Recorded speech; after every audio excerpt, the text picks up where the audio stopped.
दोस्तों कभी कभी हमारी जिंदगी में ऐसे हादसे हो जाते हैं जो पूछते नहीं बस हो जाते हैं। नमस्कार, मैं आपका अनुज भंबू और स्वागत करता हूं अपने YouTube चैनल में। आज की कहानी भी ऐसी ही है जो दिल दहला देती है। सरकारी अस्पतालों की लापरवाही, सिस्टम की ढिलाई और आम लोगों का उस सिस्टम में फंस जाना। सोचो, राजस्थान का सबसे बड़ा सरकारी अस्पताल SMS हॉस्पिटल जयपुर, इसी के ट्रॉमा सेंटर में पिछले महीने एक दर्दनाक हादसा हुआ। रात के करीब 11:30 बजे ICU यानी इंटेंसिव केयर यूनिट के बगल के स्टोर रूम में शॉर्ट सर्किट से आग लग गई।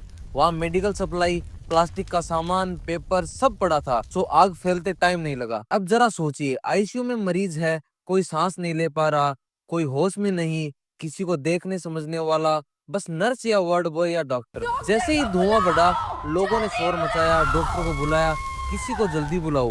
वार्ड बॉय भागा, फिर लौटा और कहता है, सब नॉर्मल है। यार, आग नॉर्मल कैसे हो सकती है? उस वक्त हॉस्पिटल स्टाफ की एक्टिवनेस होनी चाहिए थी, फौरन पेशेंट्स को निकालना, आग बुझाने का इंतजाम करना। लेकिन अफसोस, ऐसा कुछ नहीं हुआ। जब तक मदद पहुंची, वार्ड धुएं से भर चुका था, सामने कुछ नहीं दिख रहा था। डर, अफरा तफरी और 11 में से 8 लोगों की जान चली गई।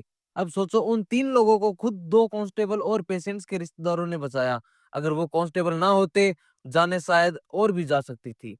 तकलीफ इसी बात की है कि ऐसे हादसों की वजह सिर्फ आग नहीं, लापरवाही भी है। दोस्तों, ये पहली घटना नहीं है। यही SMS हॉस्पिटल 2018 में यहाँ पर फायर फाइटिंग के लिए 30 लाख लगे। फिर भी एक के बाद एक आग, 2019, 2022, 2024 और आखिरकार ये हादसा 2025 में भी। हर बार सिस्टम फेल, जनता का पैसा लगा, फिर भी नतीजा वही लोगों की जान पर बन जाती है। अब एक और दिल दहला देने वाली कहानी। प्रिया नाम की 17 साल की लड़की, जबरदस्त फुटबॉल खिलाड़ी, गरीब परिवार से। उसका सपना था स्पोर्ट्स कोटा से सरकारी नौकरी पाना। वो चोटिल हुई, घुटने की सर्जरी हुई, बैंडेज इतनी कसकर बांध दी थी, उसका पैर ही काटना पड़ा और वो भी नहीं बच पाई। पूरा परिवार बिखर गया, सपना बिखर गया। दोस्तों, उत्तर प्रदेश के गोरखपुर के BRD अस्पताल का केस कौन भूल सकता है?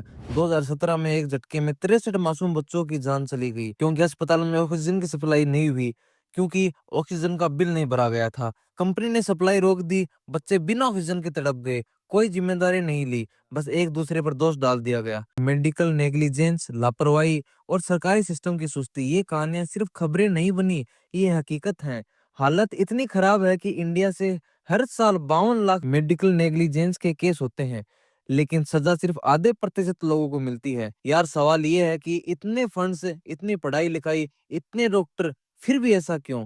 असल दिक्कत है सिस्टम में ईमानदारी की कमी। अब हम अगर इसके सॉल्यूशन की बात करें, तो अगर हर हॉस्पिटल में थर्ड पार्टी के समय समय पर फायर और सेफ्टी ऑडिट कराया जाए, नकली सर्टिफिकेट्स देने वालों को सख्त सजा मिले, फास्ट ट्रैक कोर्ट्स बने, तो काफी बदलाव आ सकता है। और हाँ, पैसा भी लगेगा, मगर असली जरूरत है जागरूकता की और ईमानदारी की। जब लोग जागरूक होंगे तो सिस्टम से भी सवाल करेंगे, तब जाकर सही मायनों में सुधार होगा। तो दोस्तों, अगली बार अगर किसी हॉस्पिटल में जाएं तो चौकस रहें, आवाज उठाएं। ये कहानी सिर्फ राजस्थान या यूपी की नहीं है, बल्कि पूरे देश की है। और याद रखें, हेल्थ इंश्योरेंस और टर्म इंश्योरेंस आज के दौर में लग्जरी नहीं, जरूरत है। कम पैसे में भी सुरक्षा और सुकून मिल सकते हैं। अगर आपको ये बातें सही लगती हैं तो इस वीडियो को शेयर करें, चैनल को सब्सक्राइब करें, ताकि और लोग भी जागरूक हो सकें। आपके सुझाव, अनुभव आप नीचे कमेंट में जरूर बताएं, क्योंकि बदलाव आपकी आवाज से ही होगा।